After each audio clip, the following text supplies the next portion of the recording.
I think I've learnt a lot from the social fitness program.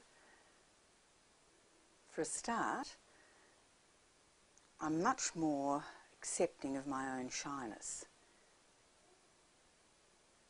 I'm not as critical of myself, and when I do make a mistake, I'm much more forgiving. I've come to realise that even when you make a mistake in a social situation, it's not the huge catastrophe it would once have seemed to be to me. I can sort of relax more about it and realise that social interactions are never 100% successful for anyone, and that's realistic and it's human.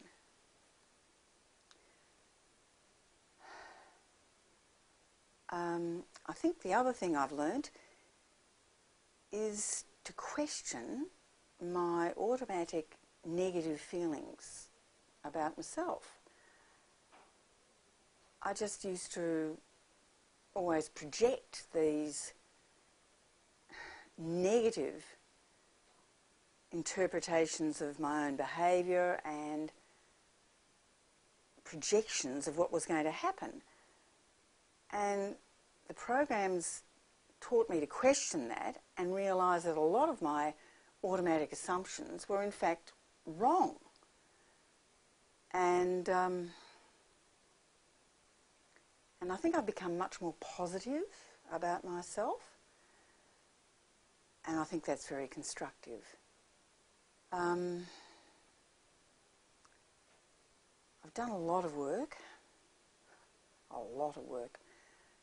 and I've made a lot of changes, but I think I'm a much more confident person in social situations now, and I think that's actually made it a lot easier on my family. I think they find me a lot more pleasant to be around now in social situations. I think I'm much more open and outgoing, and I'm capable of initiating conversations with co-workers at work and even with total strangers, like when I'm at the supermarket. And I mean, that's actually really amazing, because I could never once have done anything like that. And I think it's only happened because I've been really quite rigorous and structured in working through my fear hierarchy and addressing it through various structured exposures. And so I've coped with my fears, and I've coped with difficult social situations, and ones that I never thought I'd be able to handle. I've proved to myself through going through these situations that I can cope with them and that I am all right. That doesn't mean that I don't sometimes feel really anxious and negative and panicky from time to time, but it does mean that I seem to be able to calm myself down better and control it.